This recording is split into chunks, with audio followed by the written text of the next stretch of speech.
Welcome to IOQM 2025 paper solutions. Okay, this is the part 4 of the video. I am going to cover question number 26 to 30. All are 5 marks questions, so you will expect definitely tough questions in this. And especially in this, the last question, if really somebody has solved it without doing it before, I am sure he would be sitting in the IMO in the Indian team. Okay, so let's do very interesting question. Question number 30 is, let's do it now. Yeah. Yeah, consider a sequence of real numbers of finite length. Consecutive 4 terms averages of this sequence are strictly increasing. Okay, every four terms average is strictly increasing as you go consecutively. But consecutive 7-term average is strictly decreasing. What is the maximum possible length of such sequence? Okay, so yeah, this is a very interesting question. There are no numbers mentioned, nothing actually. Okay, what are the numbers? Nothing. It is just a general query. If conditions are like this, what is the length of the sequence, maximum length of the sequence? Right, very interesting. So let's see. So what is given is ai plus ai plus 1 up to ai plus 3 divided by 4, which is the average of 4 terms, is less than average of next 4 terms, means starting with the second term, ai plus 1, ai plus 2, ai plus 3, ai plus 4. Okay, which means if I really cancel all the terms, I am left with ai less than ai plus 4. Okay, this is my first condition. Ai should be less than ai plus 4 to satisfy this condition. Okay, now next is 7 terms. Let's see. Similarly, sigma ai 0 to 7 and sigma ai 1 to 7.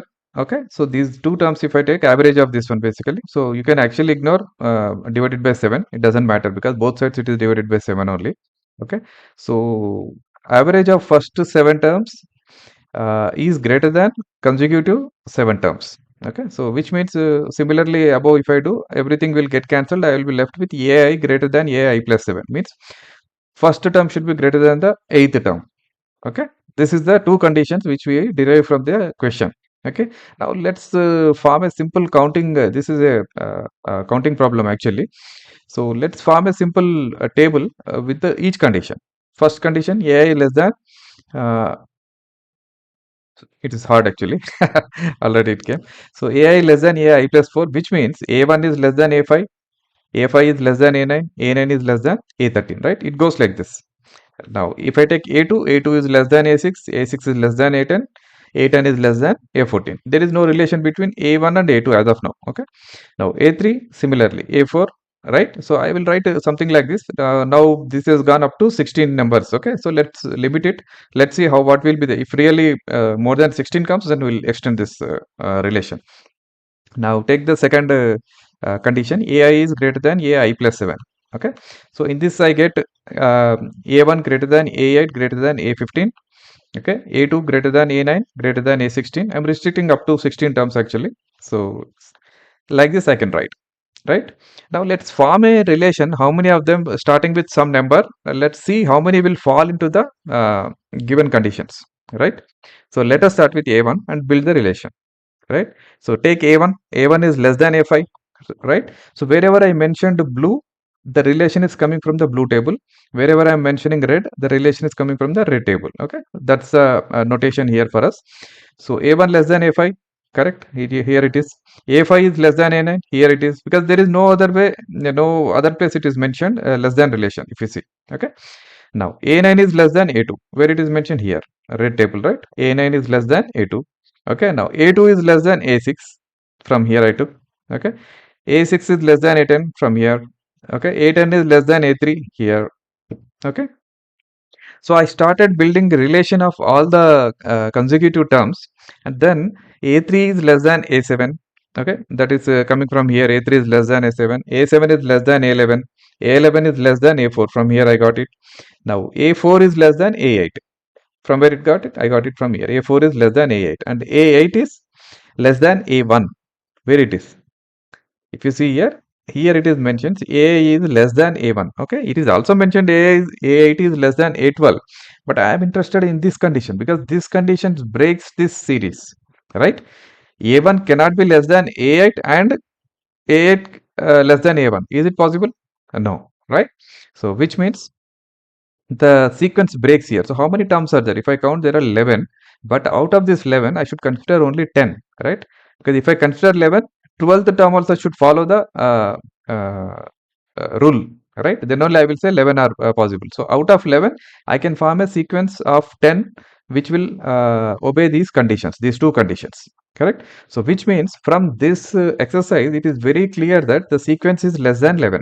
N is, if n is the number of terms, then n is less than, not equal to 11 and less than 11, right? So this is what I understood from this one. But we need to reconfirm whether this is correct for the real minimum to maximum number we have to take, correct? So let's see from this table, which is the actual real least number. Okay. Then we start from there. Okay. So if you check A1, A1 is less than A5, but A8 if you take, A1 is greater than A8. Correct. A1 is greater than A8. This is where the relation is broken. So I will take A8 if I take, A8 is less than, A8 is greater than A4. So obviously A4 will be the least value in this. Correct. A4 is less than A8. So this will be the least value. So let's start from A4 and build it again. Okay. Because in this sequence, there is a term A11. Okay. So we should ignore that, right? So let's see. From where to where exactly it goes. Now start from A4 because that is the least which we can see here in this sequence. Okay. Now A4 is less than A8. Okay. I got it from here. Okay. And A8 is less than A1, then A5, A9, A2. Okay, here from here I got A6, A10, then A3. A3 is greater than A10 from here I got. Okay, A7, A11. Okay, and then I get A4. Okay, from here. So that again, the series is breaking at the 12th term. That means I have total 11 here, but 10 will follow the 10 of them will follow the conditions given, two conditions given. So obviously the maximum possible length of such sequence is 10. You can actually start with any other number and see what happens actually, right? So maximum possible length of this series is 10. Okay, and definitely it's hard. It's more of analysis. There is no not much mathematics calculations involved. Not mathematics is involved. There is no calculation involved. It's all about analysis, logical thinking, right? It's definitely hard. Next, find the number of ordered triples ABC of positive integers such that ABC are between 1 and 50 inclusive, which satisfy the relation LCM of A comma C plus LCM of B comma C divided by A plus B equal to 26C by 27. Okay, so let's see. So always when such problems, we need to have variables in terms of GCD also actually. It is easy because we know the relation between two numbers is product of two numbers equal to LCM and GCD of those two numbers. So it's easy actually. Because once we get the division equality and integers, it is very easy to solve the problem. Okay, so GCD, let's say GCD of A comma C is G1, GCD of B comma C is G2 for just a notation. Okay, and LCM, this is M actually, LCM into GCD equal to product of those two numbers. Okay, so I can rewrite the equation as, okay, AC by G1 plus BC by G2. Now I am into mathematical form purely, right? LCM plus LCM, I don't know what will be the output of this one, but here I have multiplication and division, right? Which is simple. So AC by G1 plus BC by G2 divided by A plus B equal to 26C by 27. C I can cancel both sides. So this is what I am left with. Now let me call A by G1, okay, equal to X. B by G2 equal to Y. Now you understand what is G1. G1 is the GCD of A comma C. So obviously G1 will be less than or equal to A. So A by G1, which is X, and Y, both are positive integers. They cannot be zeros, correct? They cannot be negative. They are positive integers and they are integers. They are not real numbers, right? So once you know this one, you substitute X comma Y in place of those two. Now the equation will become 27 times X plus Y equal to 26 times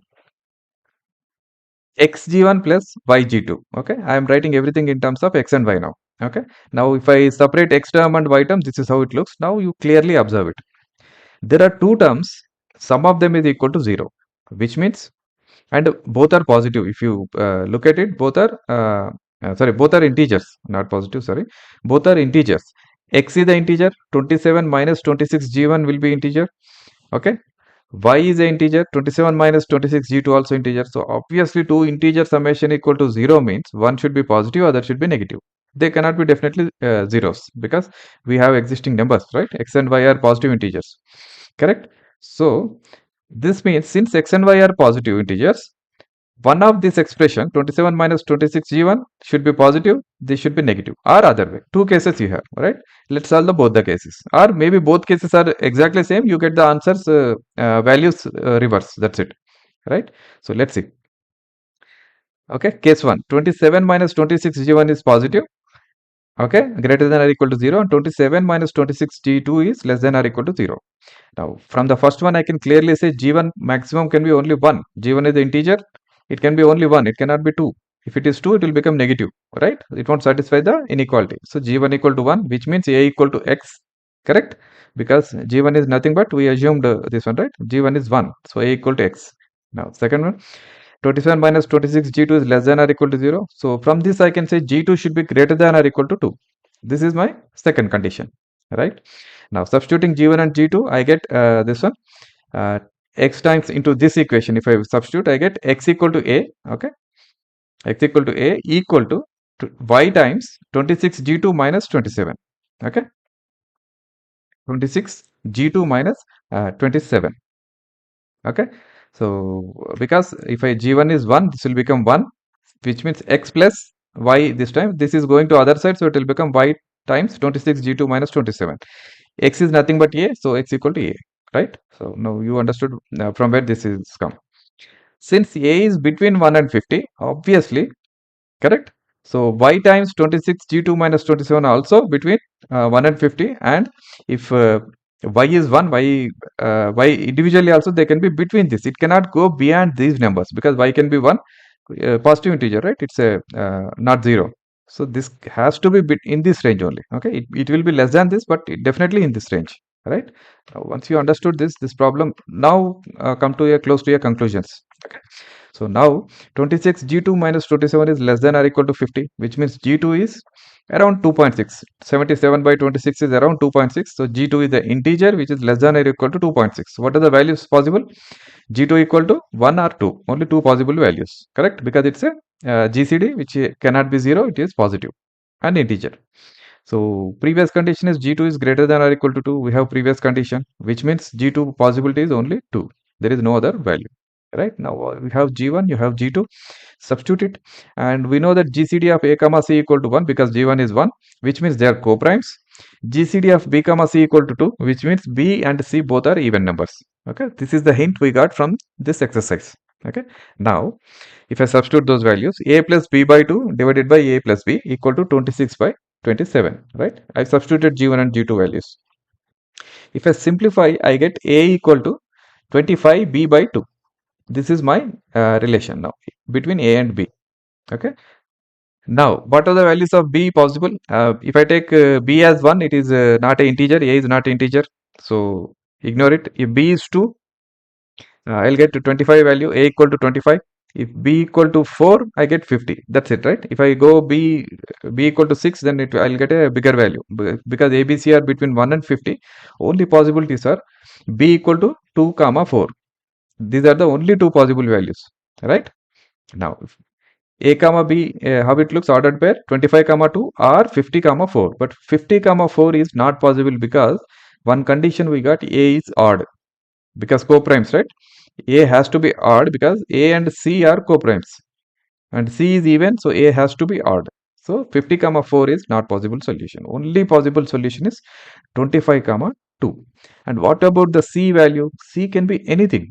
C can be any even number, okay? And co-prime with 25. This is the condition. That's it. C can be any even number, co-prime with 25 within 1 to 50. What are the possibilities then? Okay, so a comma b comma c is 25 comma 2 comma c, where c can be any of these numbers, okay? I should ignore 10, 20, 30, 40 because they are co-primes. We need co-primes with a, right? C should be co-prime with a, so these values are not possible, right? So how many options I have then? Subtotal is 20. This is my case 1. And if a case 2, if I take other way, positive and negative values, you will exactly get reverse values. That time you will get a comma b as 2 comma 25 you will get. That's it. See, there is no difference. Okay, you will get 2 comma 25 and C same values exactly. So subtotal will be 20 more. So total possible options which follow this relation is 20 plus 20, which is 40. Okay, hope you understand this problem. Very good analysis and really very good question this is, right? So definitely hard. Yeah. Next. Next question is, assume a is a positive integer which is not a perfect square. Let x comma y be non-negative integers such that square root of x minus square root of x plus a equal to square root of a minus y. Okay, what is the largest possible value of a which is less than 100? Okay, below 100, what is the largest possible value of a? This is the question. Okay, first thing is you see that a is in terms of x and y variables. So first thing is convert into single variable. Okay, that is our first goal. Then it is easy to interpret the values of a depending on the other variable. Okay, so I can write this one by squaring both sides. Okay, then it will become x minus square root of x plus a equal to a plus y square minus 2y square root of a. Okay, now if you see LHS side, x is the integer, square root of x plus a definitely it's a square root value. I mean, it's a non-integer. Okay, it's a irrational value because a is not a perfect square. X plus a can be a perfect square, not depends on the value of x. Okay, on the RHS side, a plus y square is the integer, and minus 2y square root of a definitely a irrational number. Okay, because a is given, a is not a perfect square.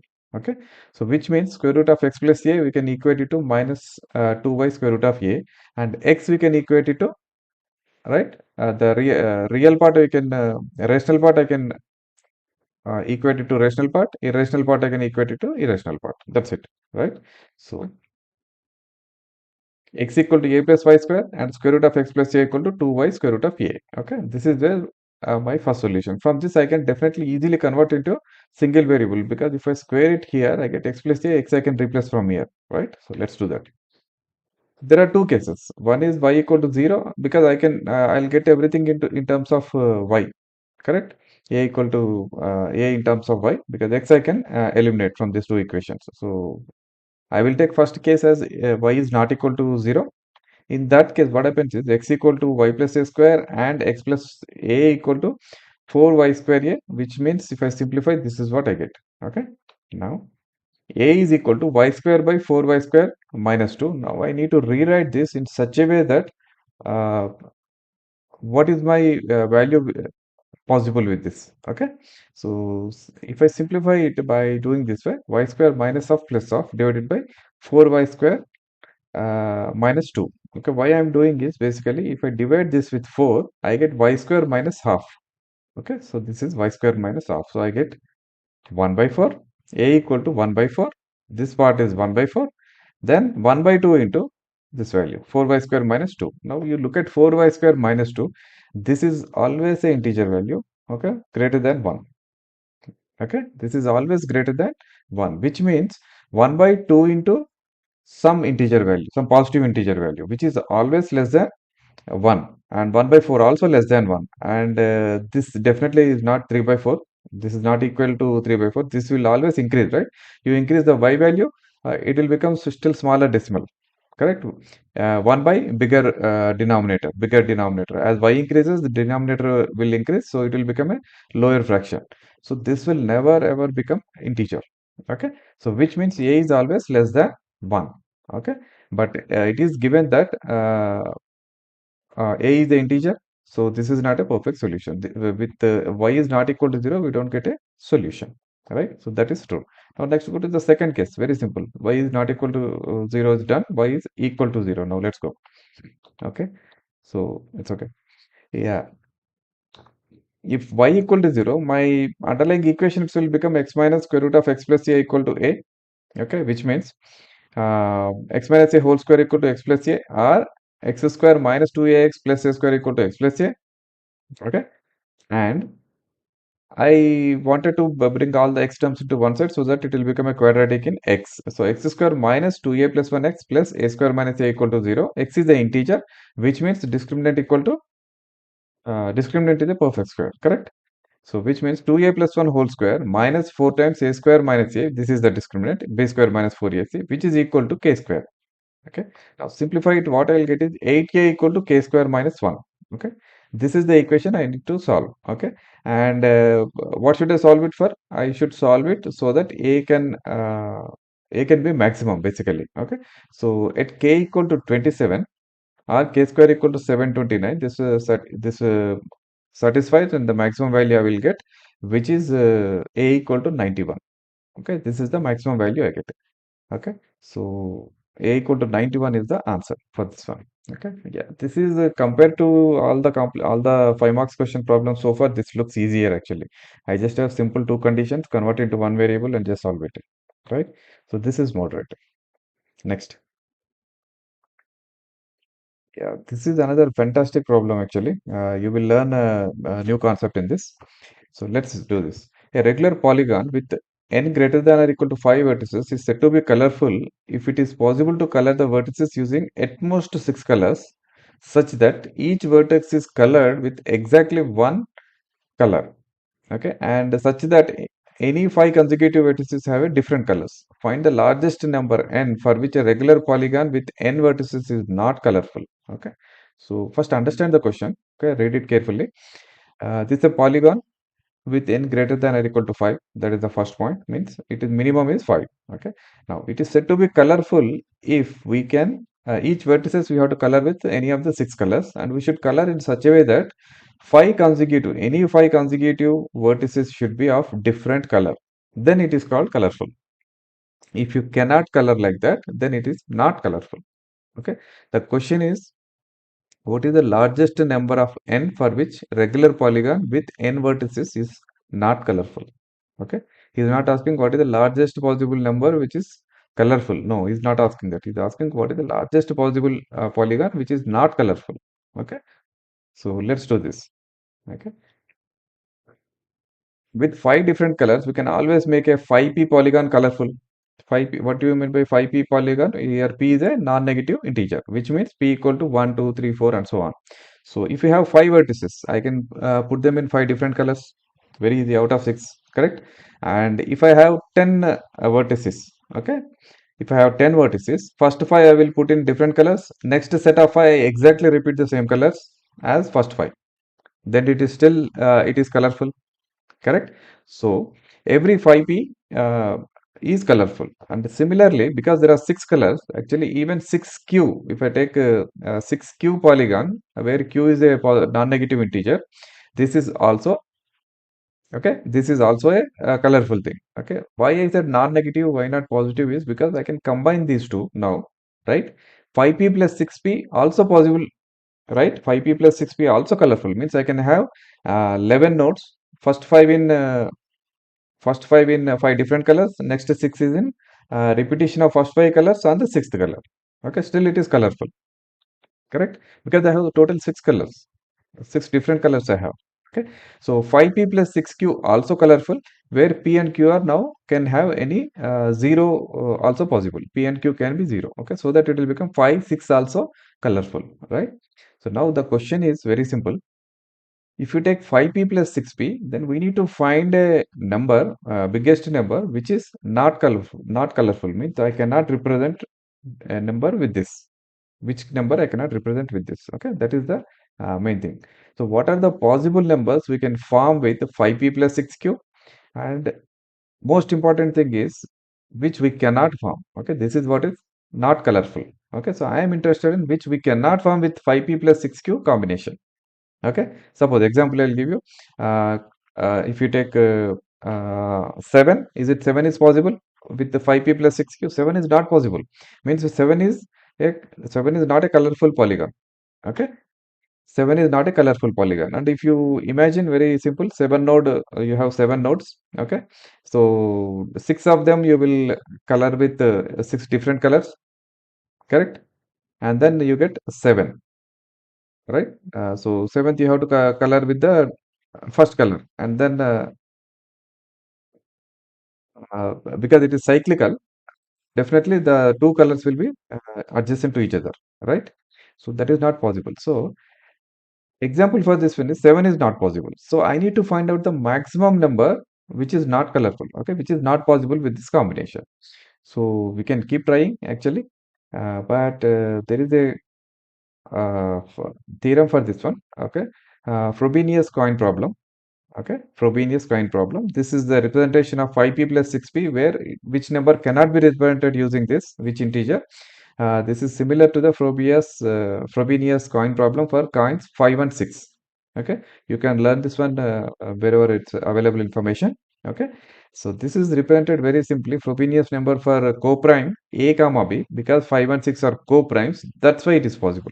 Okay, so Frobenius number for coprimes AB is AB minus A minus B. Okay, so for 5 and 6, it is nothing but 5 into 6 minus 5 minus 6, which is 19.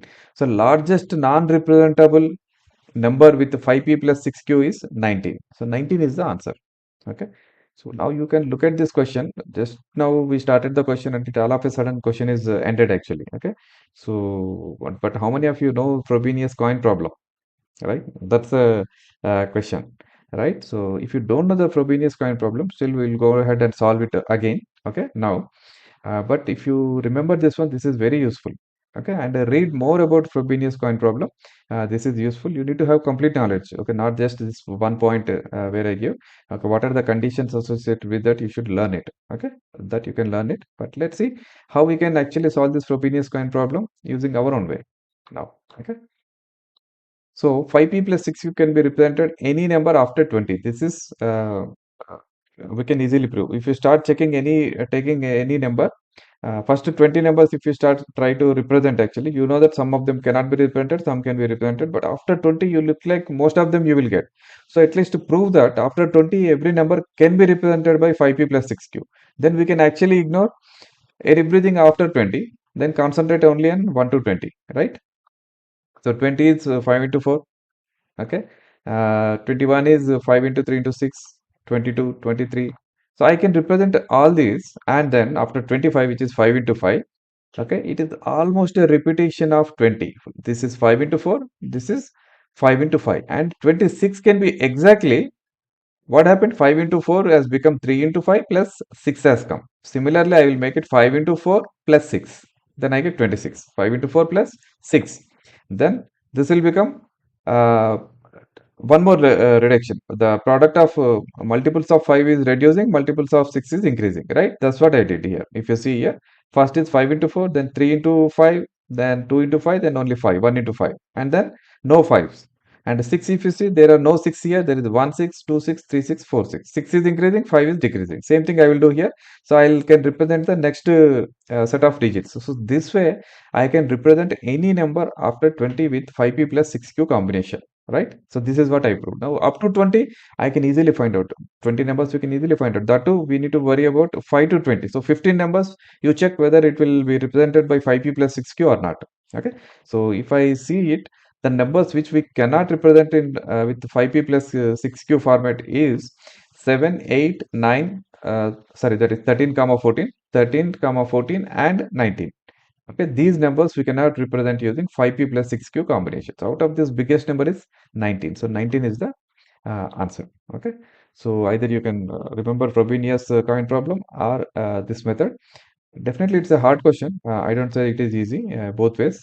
Okay, but there are you need to understand the fundamentals of some number theory and other things. Okay, so this is a very good problem, fantastic problem. Next, let's see the last question of the paper. Okay, let S be a circle of radius 10 with center O. Suppose S1 and S2 are the two circles which touch S internally and intersect each other at two distinct points A and B. If OAB, angle OAB equal to 90 degrees, what is the sum of the radii of smaller circles which is S1 and S2? Okay, this is the problem. This is one of the very tough problem I have seen actually in IOQM itself. So if anybody is solving this problem for the first time, okay, looking at this problem for the first time and solving this one, then I am sure he is a math genius. Okay, he will be sitting in International Math Olympiad for sure. Okay, so let's see how to solve this problem. Okay, so first thing is, yeah, two ways actually. If somebody has know this concept before, And then it's like 1 minute question actually. You don't solve it. You just write the answer. Okay. If you don't know the problem beforehand, because this is special condition actually. If you don't know this one, then solving is easy, but getting the idea how to solve it is very difficult. Okay. So let's see. This problem you should know the concept before. Okay. This is a special case of arrangement of circles. Okay, how the circles are arranged? There is a bigger circle. There are two inner circles which are intersecting at A and B inside the circle, bigger circle, and these two circles are touching the main circle. Okay. Now another thing is the intersection points AB is perpendicular to the uh, center O. Okay, OAB, this is it makes a 90 degrees. Okay, OA is basically diameter on the diameter, and B is perpendicular to it.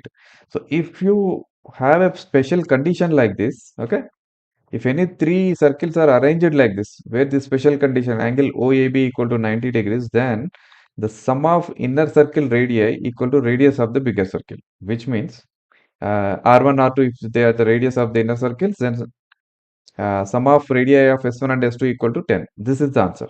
That's it. This is the problem. It's just a 1 minute problem if you have already solved this problem before. Okay.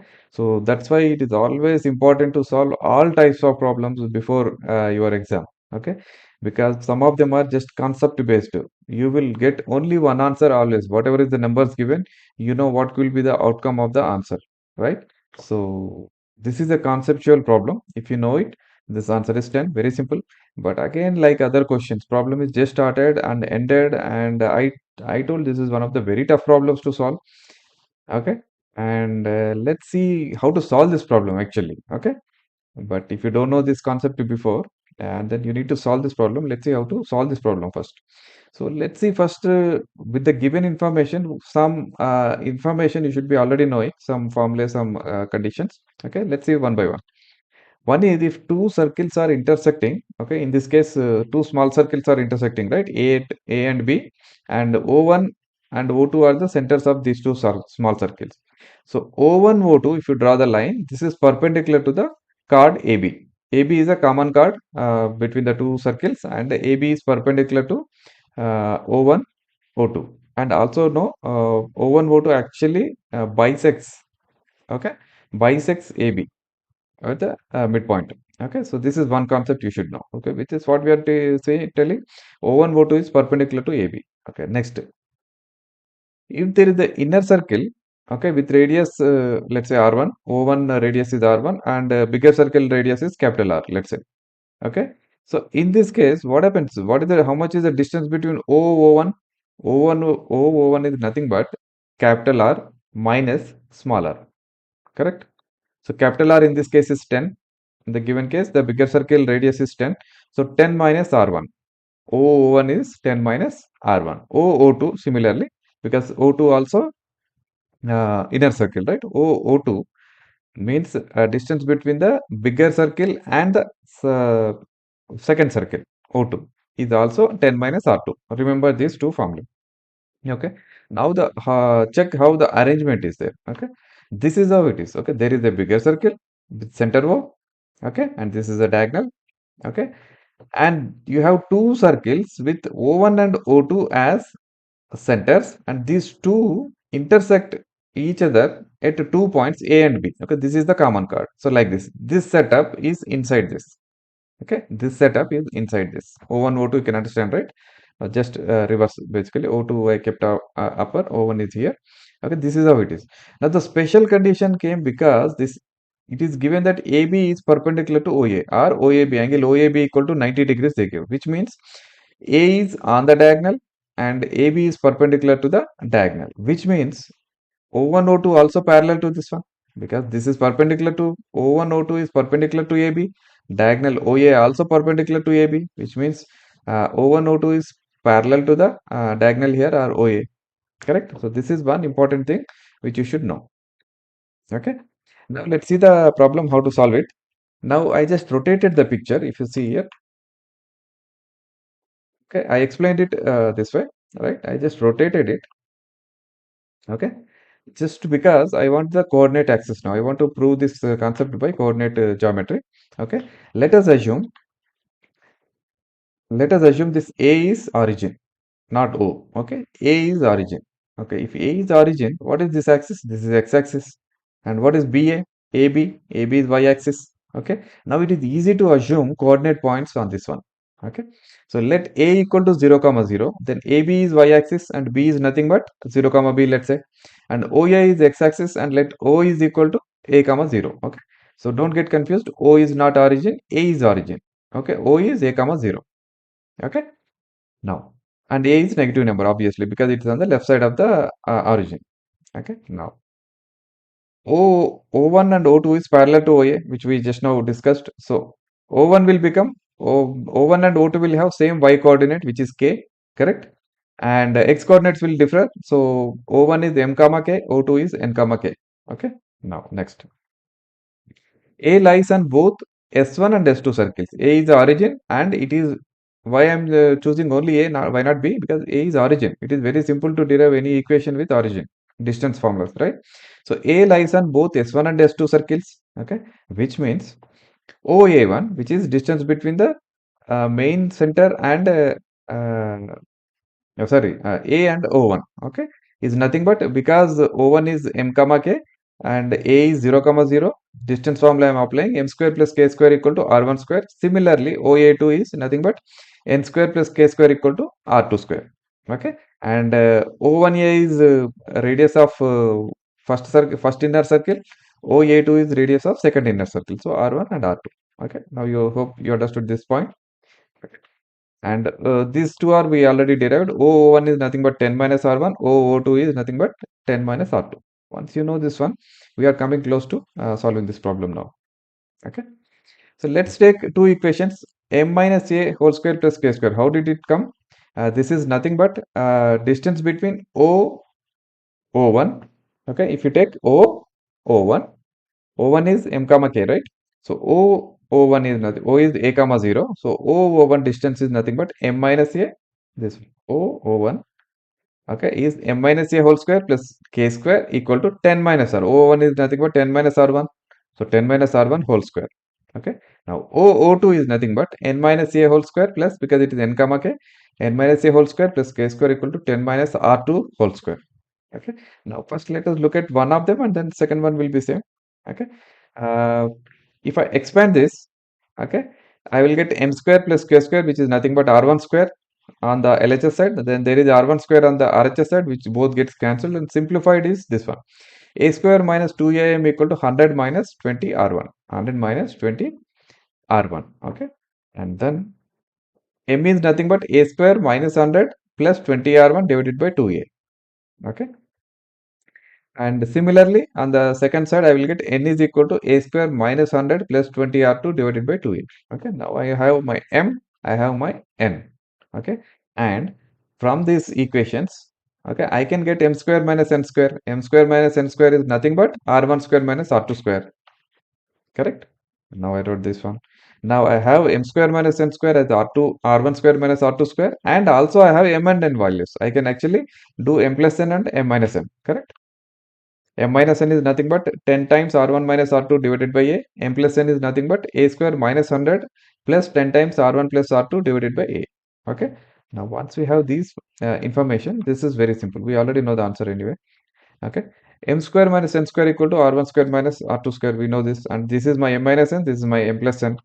This is my m square minus n square. If I multiply m minus n and m plus 1, which is nothing but 10 times r1 minus r2 divided by a into a square minus 100 plus 10 times r1 plus r2 divided by a, which is equal to r1 square minus r2 square. So this is nothing but r1 minus r2 into r1 plus r2. So I can cancel r1 minus r2 on both sides. What I am left with is 10 by a times a square minus 100 plus 10 times r1 plus r2 divided by a equal to r1 plus r2. Take a square to the other side. So a square into r1 plus r2 equal to this value. Get all the r1 plus r2 terms on the same side. Okay. So if I do it, then it will become a square minus 100 times r1 plus r2 equal to 10 a square minus 1000, which is equal to 10 times a square minus 100. Okay, a square minus 100 gets cancelled on both sides. I am left with r1 plus r2 equal to 10. Okay, 10 is nothing but the radius of the bigger circle, main circle, right? So instead of 10, if you can replace this with, let's say, some capital R and solve the same problem again, you will actually get capital R here. Answer is capital R. So this concept, if you know it before, this is just a 1 minute question because this is based on a concept. The question is asked based on a concept. If you don't know and you solve this problem, you're definitely a math genius. Uh, for me, this question is really hard, hard, and hard. This is super hard. If somebody solve this, is really good. Okay, feel very good about your math talent. Okay, so this concludes all the questions from IOQM 2025. Uh, I will make one more video because what happened this year is region 4 and 5 they did not conduct the exam on the same date. They conducted on separate date in September, I think 22nd sometime. First exam conducted on September 7th, but second one on September 22nd. So there is one more paper in 2025 for IOQM. My next videos I will solve this one. I will take little time, but I will definitely solve it. Till then, keep doing maths. Thank you.